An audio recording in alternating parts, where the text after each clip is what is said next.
que el hombre en realidad no fue creado a imagen y semejanza, sino que ha sido pues una serie de fenómenos que han ido constituyendo toda esa diferente condición humana, tanto física como intelectual y socialmente. Bueno, ahora vamos a tener unos minutos para preguntas, pequeñas contribuciones, y ruego a los que piden la palabra, levantando la mano, que se identifiquen con su nombre y su filiación institucional.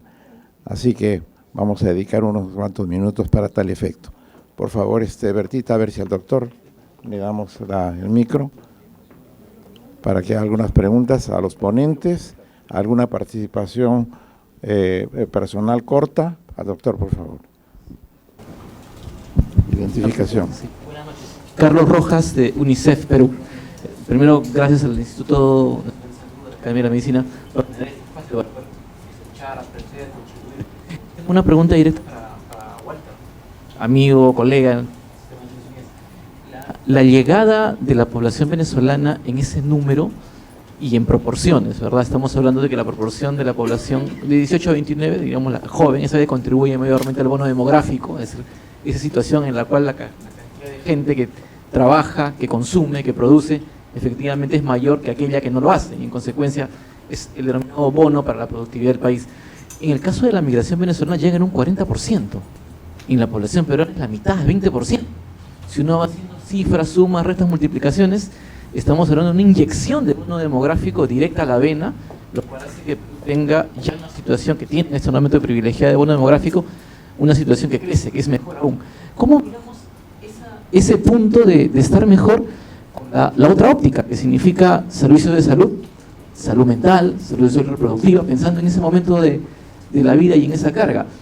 Y luego la otra entrada, cómo mirar esta situación de que mencionaba la colega Rocío Vargas Machuca, cuando decía que el 5% aproximadamente de las madres son adolescentes.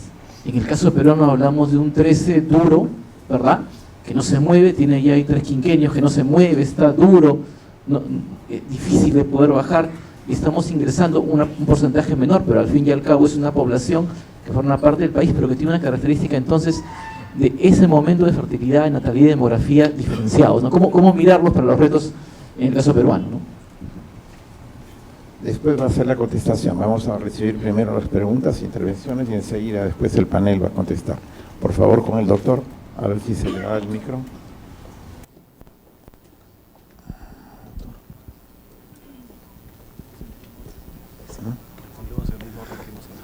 Muy buenas noches, soy el doctor José Garay, profesor de la Facultad de Medicina Humana de la Universidad de San Martín de Porres.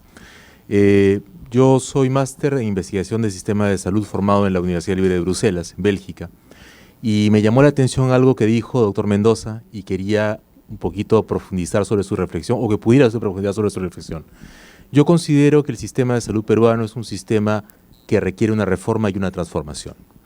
Es el sistema de salud de un país que no estaba preparado para una migración y que tiene ahora, por ejemplo, en el caso de los colegas venezolanos, ¿no? Usted mencionó un número de 4.000, 5.000 médicos y mencionó que era una oportunidad.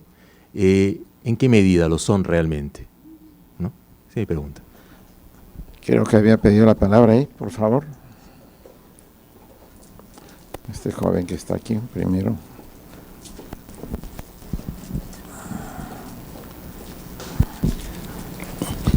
Muchas gracias, Gustavo González. ¿Quiere ser una identificación, doctor, por favor? ¿Cómo? Su identificación. Gustavo González. Institución. Academia Nacional de Medicina. Ya, gracias. A la licenciada Vargas Machuca, estuve revisando sus datos en la revista que nos han dado y me llamó la atención el movimiento de la prevalencia de anemia. Es alta en los niños de 0 a 5 meses, es baja, incluso en la segunda ronda es 0, ¿sí? Probablemente por la N pequeña. Pero después de 6 a 11 meses es altísima, 55 a 60% en las 2 rondas, y luego va cayendo con la edad a niveles muy bajos en el grupo ya de 47 a 59 meses. ¿Cuál es su explicación a esos cambios habida cuenta de que se trata de una población que viene con problemas económicos y probablemente de alimentos y muchos de los aspectos negativos que ha significado esta migración. Gracias. Por favor, aquí hay otra. Al joven aquí atrás, ahí está levantando la mano. Identificación, por favor. Buenas noches, yo soy Diego Fano, investigador en la Universidad Peruana Cayetano Heredia. Bueno, tengo dos preguntas bastante directas, principalmente orientadas a la doctora, quien felicito también por su exposición, y un poco ahondando en lo que comenta el doctor González, pero más referido a la parte que menciona sobre que estos migrantes sufren de problemas económicos. Quisiera yo consultar sobre si se pudo evaluar cuál era la situación económica de estos migrantes de la pareja infante cuidadora, cuando vivían en Venezuela y durante el trayecto. Por ejemplo, me imagino que se asentaron en los distintos países, digamos Ecuador o Colombia durante un tiempo. Si entre ambos grupos, cuando se muestran en los dos distintos tiempos, esas situaciones eran distintas, un grupo del otro. Por otro lado, para entender un poco mejor la dinámica de la migración, la pareja niño-cuidadora suelen migrar después de que migre, por ejemplo, el padre, o son los primeros en migrar. Porque esto también podría explicar mucho de si ellas son el grupo poblacional que más reside en un mismo lugar antes de emigrar a otra zona, por supuesto. Y un último comentario respecto a la clase de historia que tuvimos, muy buena por cierto, comentar de que también la migración sirve bastante para explicar procesos fundacionales. Por ejemplo, tenemos también la leyenda de la fundación de Tenochtitlán, pero por otro lado también sirve como un arma política. Por ejemplo, cuando se enviaron a los Han a emigrar hacia la zona del Tíbet, ¿no?, para ejercer ahí población ya por temas políticos, y que esto incluso crea luego más problemas de salud, por ejemplo, una mala adaptación a la altura. Muchas gracias. Por favor. Acá. Previamente allá la señorita.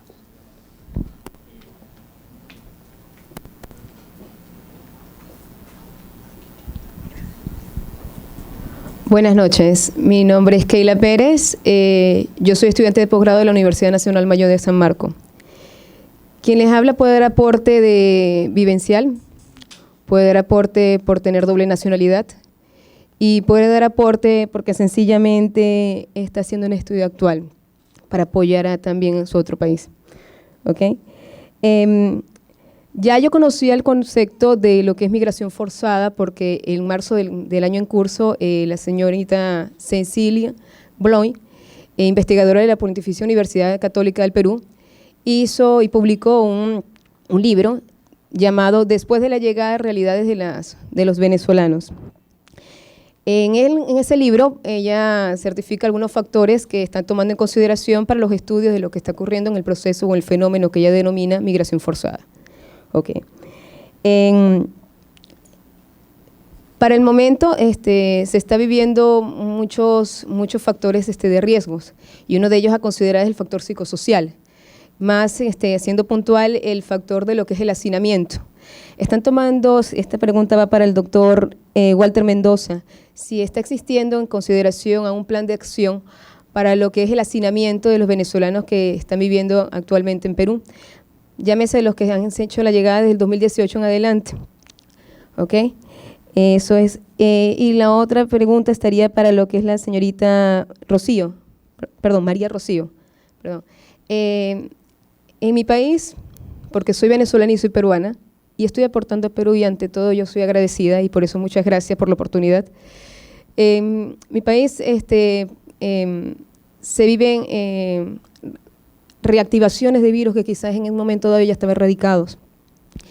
Las personas cuando vienen quizás ya están con lactancia materna y quizás muchas de ellas vienen hasta embarazadas, pero no se están nutriendo bien.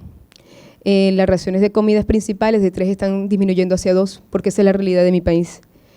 Soy también peruana y por eso tengo la oportunidad de ejercer también como médico acá. Pero ese nivel de nutrición con que estaban viniendo, ya vienen obviamente con una anemia franca, porque ya eso está viniendo así, pero en el momento dado, cuando ellos ya ingresan al país, ya están viniendo con una criatura dentro y está malnutrida, obviamente con malos planes de controles prenatales, y eso trae como consecuencia ciertos tipos de enfermedades que tenemos que tomar en consideración en el momento que estén acá. Ahora, se está contemplando el hecho de que la anemia carencial pudiera también ser factor también de predisponente para las nutriciones que están teniendo los niños. Eso también es que quería ver si lo contemplaron dentro de los estudios. Ya, esas son las dos. Quisiera hacer más preguntas, pero por ahora esas dos. Muchas gracias. Gracias. Aquí, por favor, al doctor Cabezas.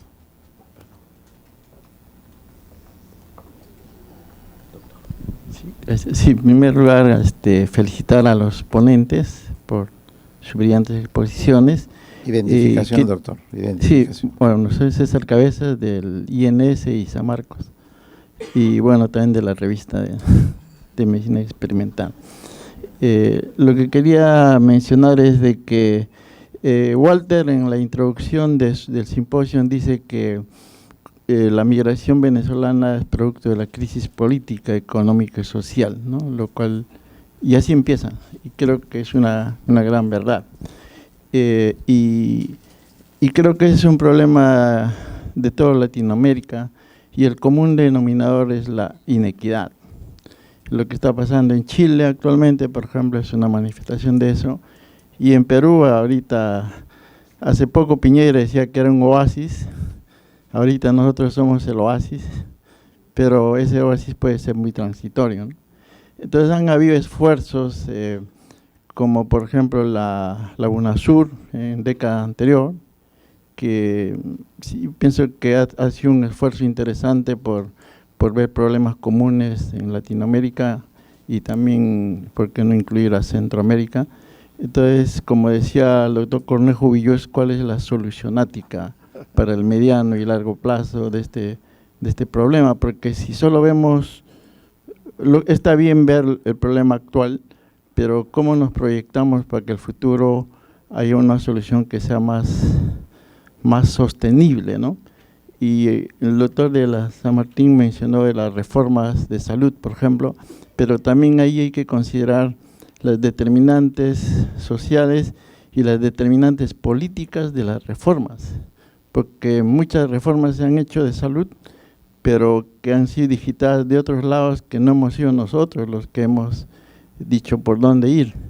Entonces yo creo que es un poco más complejo y quería una reflexión de parte de los ponentes sobre estos temas que no son obviamente el corto plazo, sino ver al futuro.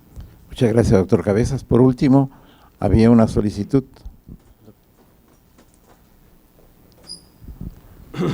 Muy buenas noches, Alejandro Vargas de Acción contra el Hambre.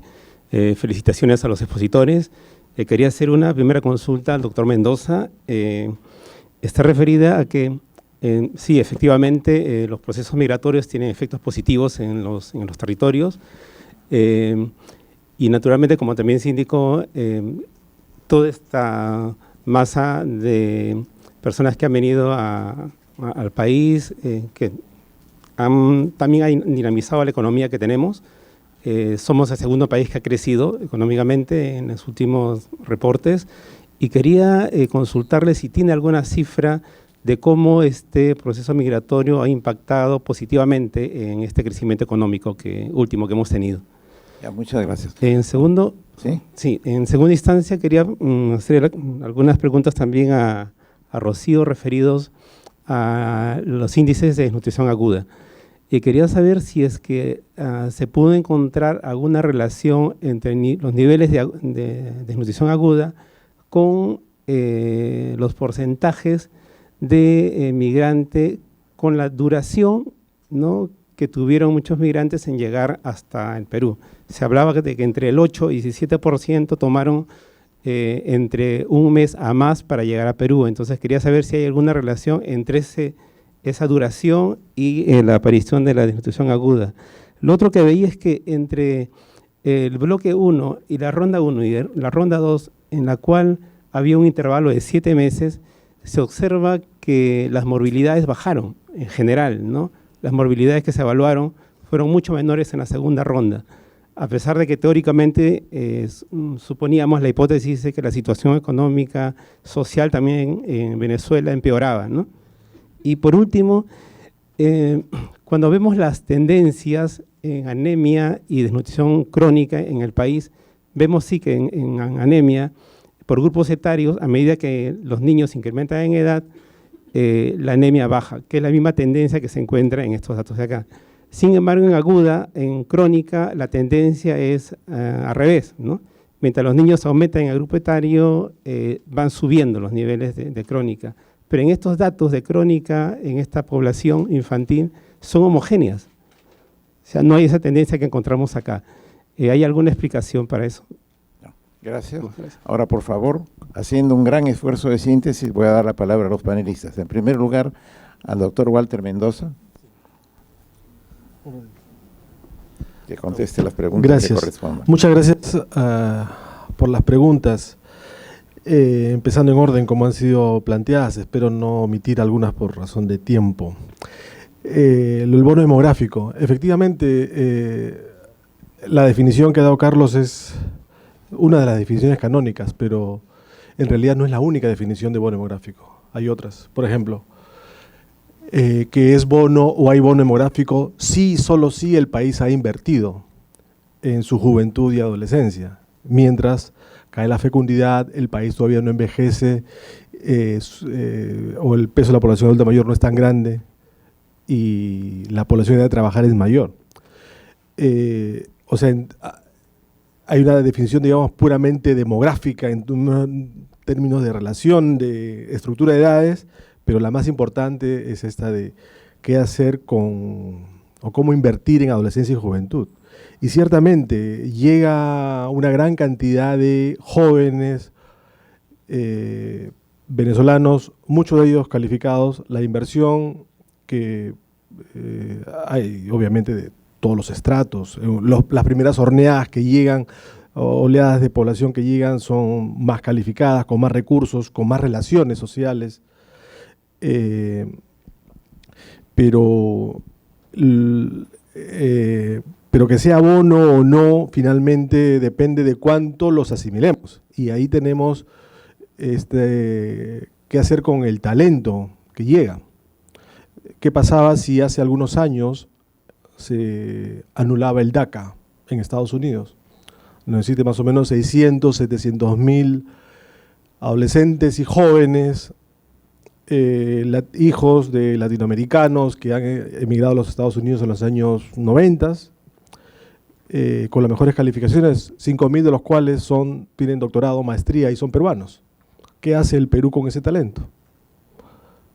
¿Cómo los asimila?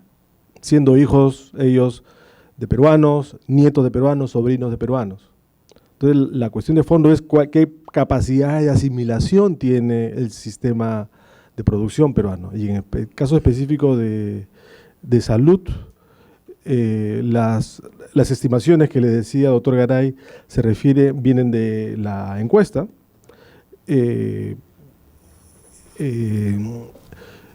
Ciertamente la clave allí pues es un proceso de acreditación apropiado, pero ¿qué pasa? No sé si les ha ocurrido a ustedes, pero he conocido neurocirujanos que están manejando taxi y solo taxi, o neurocirujanos o cardiólogos que están vigilando edificios. ¿Cuántas vidas podrían salvar?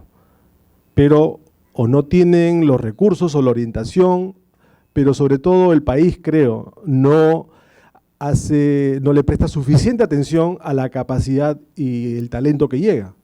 Países como China, la India, están otorgando visas tecnológicas, por la cual a la gente más calificada puede asimilarla y darle oportunidad para que invierta en desarrollar su talento. Entonces, al final creo que la cuestión es política de cómo generar circuitos de oportunidades para el talento que llega, porque un talento que viene, digamos, un profesional de 25, 30 años con maestría, doctorado, ¿cuánto tiempo nos toma a nosotros formarlo? Que es lo mismo que han hecho los países más desarrollados, asimilar el talento que les llegaba dándole las oportunidades, ¿no? Invirtiendo en ellas.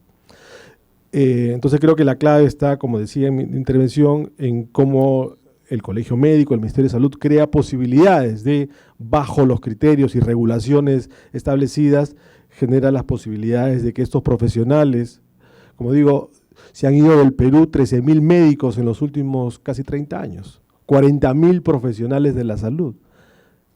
Y todo eso es inversión que ha hecho el país. Ha invertido en educarlos, por supuesto no solo el país como Estado, como sociedad, sino también las propias familias, pero que se va a otros países, ¿no? Un aspecto interesante de la migración, los usos políticos, ¿no? En el Perú conocemos la historia de los quechuas, el quechua en Lamas, ¿no? Que es una población chanca que fue castigada, sancionada por los incas y fueron desplazados a ese territorio también, ¿no? Respecto de las condiciones de vivienda, de hacinamiento, la información que tengo es que, bueno, la mayoría son jóvenes, decía, están en grupos de, una sola persona estaba en 31%, más o menos, viviendo sola, una persona, 31% es de los que tienen alquiler, es de una sola persona. 4 o más personas es 16%. Y así, o sea, no son, hay condiciones de hacinamiento, por supuesto, y hay todo tipo de arreglos, sobre todo en los conos. Además, hay mucha movilidad, porque los mercados laborales precarios también van cambiando rápidamente, ¿no? Ciertamente esto de la inequidad y la condición relativamente estable que tiene por ahora el Perú, que ojalá, por supuesto, todos deseamos que se mantenga, crear las condiciones para que así sea.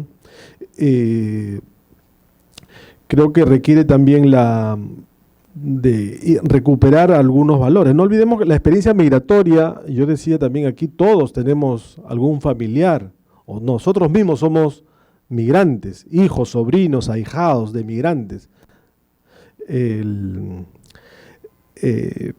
Y creo que hay que recuperar un poco más la solidaridad, en mi impresión personal, por supuesto.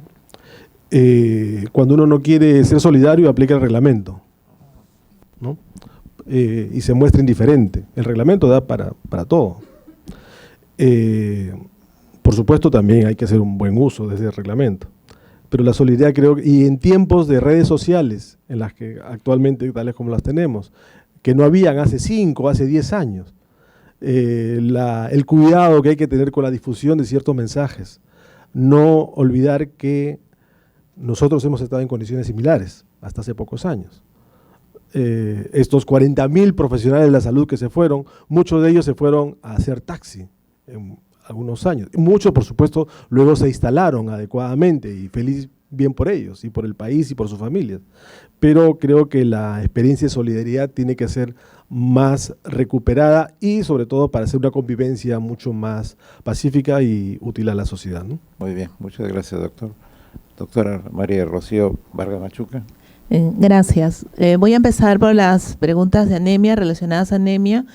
En cuanto al comportamiento de la anemia según los grupos de edad, y sí, efectivamente, la anemia se comporta normalmente así. Las prevalencias más altas ocurren a partir de los 6 a los 11 meses, de los 12 a los 23 meses y comienza a decaer después del tercer año de vida. Por eso que las políticas siempre están enfocadas a los niños menores de 3 años y en los últimos, ya en el último periodo ya del gobierno, la política está apuntando a los niños de 6 a 11 meses, porque es conocido que es el momento donde la expresión de la anemia es una de las más altas. Ha habido reportes en el Perú de que 9 de cada 10 niños en ese rango de edad era un anémico. Lo que pasa es que estamos acostumbrados a ver a los niños menores de 5 años, después a los niños menores de 3 años, pero ahora el foco está en este grupo e incluso a los niños menores de 6 meses, donde ya se ven prevalencias de anemia no tan altas, pero ya se ven casos de anemia. En el caso de los niños venezolanos sí se vio este mismo comportamiento, las expresiones más altas, las prevalencias más altas o las proporciones más altas en este caso, porque quiero aclarar, no es un estudio de base poblacional, es un estudio muy particular con una metodología, un muestreo muy particular, no probabilístico. Entonces, muchas de las variables tienen un comportamiento que no va a tener al poblacional. Entonces, quisiera dejar eso en claro. ¿Qué pasó con el grupo de niños menores de 5 años que en la ronda 2 ningún caso hubo? No tenemos una explicación a ello porque hay algunas limitaciones en el estudio. No hemos podido construir la historia de estas familias que han venido. No hemos podido hacer el ajuste por altura correcto. Sabemos de que muchos de ellos han vivido temporalmente en Ecuador, que también es un país andino, no de tanta altura como ocurre en el Perú, pero igual, más de 1000 metros, muchas ciudades. Entonces, esa puede ser una limitante para ello, ¿no? También el problema de muestra, niños menores de 5 meses también no se pudieron capturar tantos. En relación a la desnutrición aguda y si vimos alguna relación con el tiempo de viaje, no fue el propósito del estudio. No tenemos tampoco tantos casos, 3% de niños con este problema no nos permitiría incluso hacer eso. El diseño del estudio no lo va a permitir. Sin embargo, hemos visto que son proporciones similares por debajo de la prevalencia de su país de origen. Sin embargo, es alarmante para América Latina, no son cifras usuales. Sobre la nutrición crónica, que es, la llamada de atención es de que, ¿qué pasa con la nutrición crónica? Tiene un efecto acumulativo. A medida de que avanza la edad del niño, las prevalencias suelen ser mayores. Eso ya lo hemos visto en el caso del Perú. Generalmente los niños en su 3er, 4º, 5º año de vida tienen las prevalencias más altas por ese efecto acumulativo de que no, por así decirlo, no se cura uno fácilmente la desnutrición crónica, no es muy fácil hacerlo eso.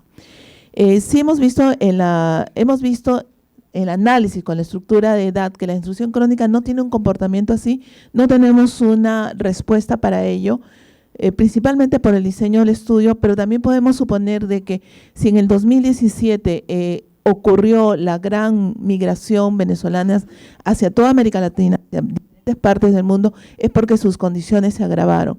Y estas cortes de edad que nacieron, que ahora tienen 3 años, 4 años, 5 años, debieron gozar de mejores condiciones que los niños que actualmente están en su 1er y 2º año de vida, donde vemos pues prevalencias más altas o similares a estos otros grupos de edad. No tenemos una respuesta fehaciente sobre ella, como les digo, por las características del estudio, ¿no? En relación a la anemia en la madre y su relación con el niño, el estudio no evaluó el estado nutricional de la madre. Los migrantes cuando llegan al Perú tienen que actuar de manera rápida, ver sus papeles, que el carro no se vaya, ver diferentes situaciones de salud. A veces no tienen todos sus papeles, a veces no pasan uno. Entonces, solamente disponemos de minutos valiosos para poder evaluarlos, acercarnos a ellos, hacerles las preguntas, pedirle los permisos correspondientes y poder evaluar al niño. Entonces, por esa razón, no pudimos evaluar a las madres, solamente tenemos los datos y que se ha ido repitiendo tanto en la encuesta en POVE, los otros estudios de DTM que hacemos conjuntamente con OIM, que las mujeres en promedio un 4% son gestantes y en nuestro estudio particular un 41% eran madres que daban de lactar. Entonces eso nos hace pensar de que es una población de madres cuidadoras con necesidades especiales que sí, felizmente el país tiene previsto a través del CIS darles una atención durante toda la gestación hasta los 28 días después que nace el niño. Incluso los niños menores de 5 años también estarían comprendidos dentro de este programa del CIS. Finalmente, sobre la situación económica que nos preguntaron si pudimos indagar, no pudimos hacer las preguntas como quisiéramos por las razones que he explicado del tiempo, básicamente. Sin embargo, en la tabla 2 del mismo estudio ustedes pueden ver de que la mitad de los informantes dijeron de que en su país de origen estaban sin actividad económica alguna. Y eso ya nos da una buena idea de lo que estaba ocurriendo. Los otros estudios también que he mencionado también dan cuenta de que cada vez más la situación laboral se deterioraba. Se encontraban sin estudios o buscando trabajo. El reconstruir por qué zonas han transitado estas personas en esta travesía migratoria hacia el Perú, no la pudimos hacer, pero les recomiendo nuevamente en el estudio en POVE y en estos estudios de DTM, los pueden encontrar más o menos qué ciudades o por qué puntos han pasado los migrantes venezolanos. Gracias, doctora. Doctor Salaverry. Bueno, solamente quisiera hacer un comentario general, porque en realidad el tema más es de la migración específicamente y los problemas de salud en lo contemporáneo. No existe, que yo conozca, un ejemplo de una migración que haya ocurrido con la velocidad con lo que ha ocurrido recientemente, que no haya causado evidentemente fricciones y conflictos. Y eso es parte de la naturaleza humana. Sin embargo, las migraciones, bueno, más que las migraciones, la historia nos tiene que dar unas formas nuevas de abordar lo que antes hemos resuelto de mala manera. Por tanto, yo me solidarizo con lo que ha dicho, por ejemplo, Walter Mendoza, en que si bien tenemos la mala historia de haber sido poco reacios a las migraciones, ser poco reacios a las migraciones, sin embargo, se supone que el ser humano va evolucionando y va cambiando en su actitud frente a las cosas que realizó antes. Ninguna migración se produce sin fricciones, sin conflictos, ninguna en la historia. Todas han causado conflictos, de una u otra manera. Pero esos conflictos también es verdad que la historia nos da luego que han sido enriquecedores para la creación de un nuevo modelo, una nueva forma. La migración es el mecanismo por el cual el ser humano se ha enriquecido y ha crecido. Esta migración, si la adecuamos, si la sabemos organizar adecuadamente, también será una más en la historia de las migraciones en nuestro planeta. Muchas gracias, doctor Salaverry. Para terminar, el doctor Raúl Morales Soto, presidente de la Academia Nacional de Medicina, va a expresarnos las palabras finales y agradecimiento a los panelistas por su valiosa colaboración. Doctor Raúl Morales Soto, presidente de la Academia Nacional de Medicina. Muchas gracias, doctor.